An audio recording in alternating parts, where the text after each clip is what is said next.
जिंदगी में बदलाव, हम्म। ये अक्सर बिना बताए आ जाता है ना? हाँ, बिल्कुल। और सवाल ये उठता है कि क्या हम इससे डरते हैं या फिर इसे अपनाते हैं। सही। आज हम इसी पर बात करेंगे। एक बहुत ही जानी मानी किताब है हु मूव्ड माई चीज, डॉक्टर स्पेंसर जॉनसन की। छोटी सी है पर गहरी। हाँ, बहुत दिलचस्प किताब है। ये कहानी के जरिए हमें समझाती है कि बदलाव को लेकर हमारा रवैया कैसा होता है या कैसा होना चाहिए। तो कहानी एक भूल भुलैया में सेट है, एक मेज में, जी। और उसमें 4 किरदार है। वो सब चीज मतलब चीज ढूंढ रहे हैं।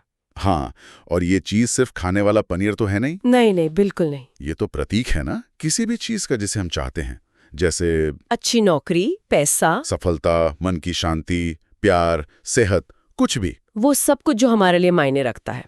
और भूल भुलैया क्या है? भूल भुलैया है हमारी दुनिया, हमारा काम करने की जगह, हमारा समाज, वो जगह जहां हम अपनी चीज खोजते हैं।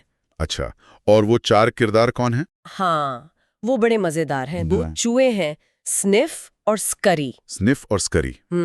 स्निफ वो है जो बदलाव को ना पहले सूंघ लेता है, मतलब उसे अंदाजा हो जाता है। ओके। और स्करी वो फौरन एक्शन लेता है, हरकत में आ जाता है। तेजी से। हाँ, और फिर 2 छोटे इंसान हैं, हेम और हॉ। हिम और हॉ। हेम वो है जो बदलाव से डरता है, इनकार करता है, वहीं रुक जाता है। अरे। और हॉ वो भी पहले डरता है, लेकिन धीरे धीरे हिम्मत जुटाता है और आगे बढ़ता है। ये चारों ना कहीं हमारे अंदर ही मौजूद हैं। मतलब हम सब में ये चारों पहलू होते हैं कभी ना कभी। बिल्कुल। किसी स्थिति में हम स्निफ होते हैं, किसी में हेम। तो कहानी में ट्विस्ट तब आता है जब चीज गायब हो जाता है। एग्जैक्टली। जो चीज उन्हें मिली हुई थी वो अचानक वहां नहीं होती। और फिर स्निफ और स्करी क्या करते हैं? चूहे वो ज्यादा सोचते नहीं, चीज नहीं है, ठीक है चलो नई चीज ढूंढते हैं। वो फौरन भूल भुलैया में आगे बढ़ जाते हैं। वो बदलाव को पहचानते हैं और बस चल पड़ते हैं। हाँ, लेकिन हेम और हॉ वो अटक जाते हैं। अच्छा। हेम तो मतलब मानने को ही तैयार नहीं।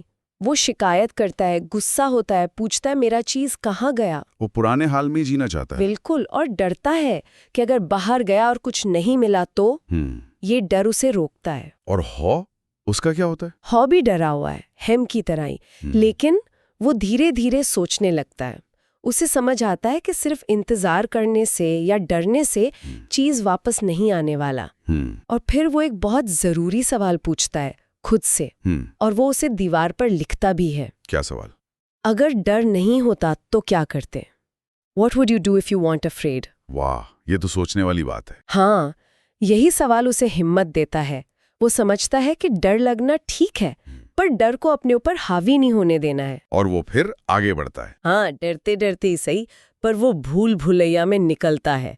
वो समझ जाता है कि पुरानी जगह पर अटके रहना ज्यादा डरावना है। तो इस कहानी से जो मुख्य बातें निकलती हैं, पहला तो ये है कि बदलाव तो हो गई, चेंज इज इनएविटेबल। बिल्कुल, चीज हमेशा एक जगह नहीं रहेगी, तो तैयार रहना जरूरी है। जैसे कहानी कहती है, गेट रेडी फॉर द चीज टू मूव।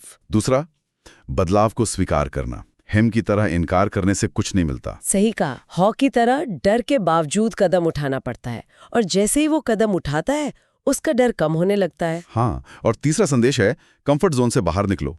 नई चीज चाहिए तो नई जगह जाना पड़ेगा। बिल्कुल, हॉ दीवार पे लिखता भी है, नई दिशा में बढ़ना आपको नई चीज खोजने में मदद करता है, मतलब एक्शन लेना जरूरी है। Movement helps you find new चीज। हाँ, और एक और चीज जो हॉ सीखता है, पुरानी चीज को छोड़ना। जितनी जल्दी पुरानी चीज को जाने दोगे, उतनी ही जल्दी नई चीज में ही दी। The quicker you let go of old cheese, the sooner you find new cheese. अतीत से चिपके नहीं रहना है। सही। और आखिरी बात, शायद सबसे अहम, हमेशा तैयार रहो, चौकन्ने रहो। स्निफ की तरह बदलाव को सूंघते रहो। हाँ, और स्करी की तरह एक्शन के लिए तैयार रहो। रोज देखो कि क्या बदल रहा है, क्या संकेत मिल रहे हैं। तो मतलब निचोड़ यही है कि बदलाव जिंदगी का हिस्सा है, इससे डरना नहीं है। डरने की बजाय उसे स्वीकार करना है और सक्रिय होकर, एक्टिव होकर नए रास्ते खोजने हैं। तो ये कहानी हमें सोचने पर मजबूर करती है कि जब हमारी जिंदगी की भूल भुलैया में चीज बदलता है या चला जाता है, तो हम कैसे रिएक्ट करते हैं? क्या हम स्निफ हैं, स्करी हैं, या फिर हेम की तरह डरकर बैठ जाते हैं, या फिर हॉ की तरह डरते हुए भी हिम्मत करके आगे बढ़ते हैं? और शायद ये भी सोचना चाहिए कि क्या हमें अपने उस रिएक्शन को, उस रवैये को बदलने की जरूरत है। हाँ, ताकि आने वाले बदलावों का सामना हम और बेहतर तरीके से कर सकें? ये एक अहम सवाल है सोचने